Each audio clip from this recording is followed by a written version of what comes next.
மேட்டுப்பாளையம் அருகே பவானி ஆற்று வெள்ளத்தால் சூழப்பட்ட லிங்காபுரம் காந்தவயல் கிராமம் போக்குவரத்து துண்டிக்கப்பட்டதால் கிராம மக்கள் அவதி. கோவை மாவட்டம் மேட்டுப்பாளையம் அருகே உள்ள சிறுமுகை அடுத்த லிங்காபுரம் மற்றும் காந்தவயல் கிராமங்கள் பவானிசாகர் அணையின் நீர் திறக்க பகுதியில் அமைந்துள்ளது.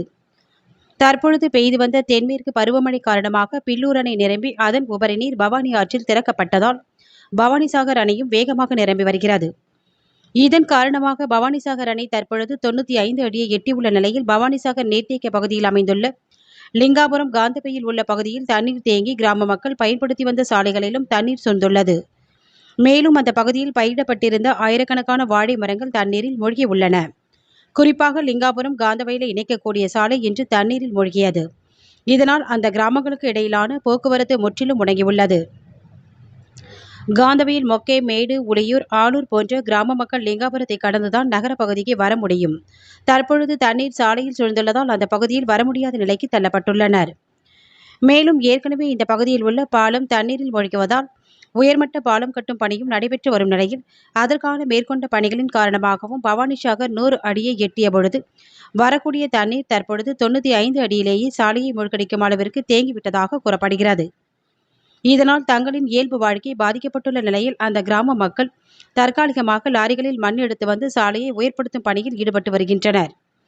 தினந்தோறும் பள்ளி, கல்லூரி செல்வோர் மற்றும் பணிக்கு செல்வோர் என அனைவரும் பாதிக்கக்கூடிய நிலையில் அடுத்தாண்டாவது தற்பொழுது புதிதாக கட்டப்பட்டு வரும் பாலத்தின் பணிகளை விரைவுபடுத்தி முடிக்க வேண்டும் என அந்த பகுதி மக்கள் வலியுறுத்தியுள்ளனர்.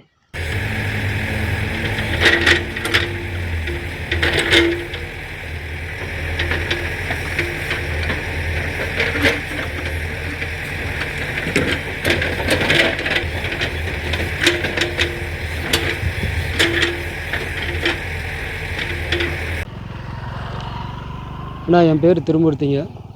நம்ம இந்த காந்தவயல் பகுதியில் தான் தோட்டம் விவசாயம் பண்ணுறதுக்காக நம்ம இங்கே தான் போயிட்டு வந்துட்டுருக்குறோம். இப்போ பவானிசாகர் நீர்மட்டம் கிட்டத்தட்ட இப்போ 90 அடியை தாண்டி போயிட்டுருக்குங்கண்ணா. 100 அடி பக்கமாக வந்திருக்குதுங்க. மொத்த கொள்ளளவு 105 அடிங்க. 100 அடிங்கிற போது வரைக்கும் நாங்கள் இந்த ஏரியில் போயிட்டுருந்தோம். போன வருஷம் வரைக்கும் நாங்கள் இந்த ஏரியில் போயிட்டுருந்தோம். இப்போ இந்த பாலை வேலை செய்கிறதுக்காக இந்த ஏரியெல்லாம் கொஞ்சம் மண் எடுக்க வேண்டியதாக இருந்தது. அதனால் கொஞ்சம் எடுத்துட்டாங்க.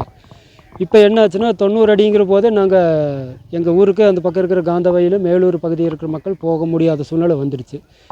இப்போ என்னென்னா கொஞ்சம் டெம்பரவரியாக நாங்கள் இருக்கிற இங்கே ஒரு ஜேசிபியும் டிப்பர் வச்சு கொஞ்சம் மண் போட்டுட்ருக்குறோம். இதை மீறினா இன்னும் 2 அடி தண்ணி ஏறுற வரைக்கும் தாங்கும். அதுக்கப்புறம் தாங்காது. இப்போ அந்த பக்கம் இருந்து கிட்டத்தட்ட ஒரு 60-70 குழந்தைகளும் இங்கே தான் ஸ்கூலுக்கு வர்றாங்க, பள்ளிக்கூடத்துக்கு வர்றாங்க. சின்ன குழந்தைகள்லேருந்து வந்துட்டுருக்காங்க. பெண்கள் எல்லாம் இதில் தான் வந்துட்டுருக்குறாங்க. அங்கேருந்து இங்கே பஸ்ஸுக்கு வரணுன்னு கிட்டத்தட்ட ஒரு 3-4 கிலோமீட்டர் வரைக்கும் அவங்க நடந்து வர வேண்டிய சூழ்நிலை இருக்குங்கண்ணா. இப்போ என்னென்னா இந்த பால வேலையை காரணமாக இந்த ஏரியெல்லாம் கொஞ்சம் எடுத்ததுனால மக்கள் போக்குவரத்துக்கு ரொம்ப இடைஞ்சல் ஆயிடுச்சு.